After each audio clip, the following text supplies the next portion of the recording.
Folks, I've already put out one video today explaining how we're being censored and how we're under attack and how it's happening all over the place at a level I've never before seen.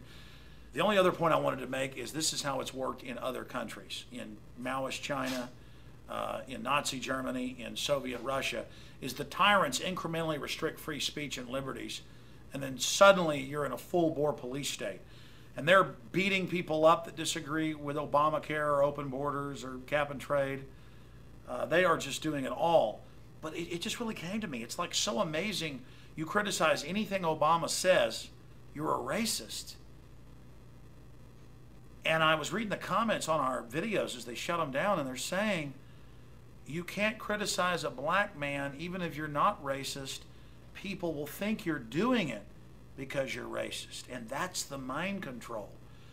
Is that even as they admit there's nothing racist we're saying, which shouldn't be restricted anyways. You shouldn't restrict somebody's free speech just because it's racist, because then it's everybody else's speech, which is now happening. So in the name of political correctness, they're destroying all liberty, just like the Soviets did. But it's actually, here's the point. This is the big enchilada.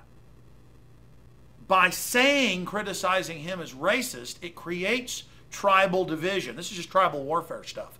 It creates divide and conquer, balkanization, because all these dumbed down people in society, yuppie white people, everybody who buy into this system, they now will never criticize any of the policies and will be intimidated because they'll feel like they're racist even though they're not. And the establishment cold-bloodedly knows this. So it's actually creating racism and tension, because then a lot of people out there now think if Obama gets criticized, that whoever criticized him is a racist. See how that works? I mean, this is just so outrageously anti-American, anti-freedom.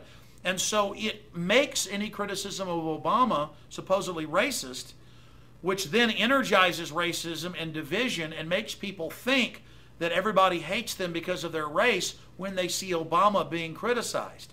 And it creates more division. I mean, this is so cold-blooded and sick, ladies and gentlemen.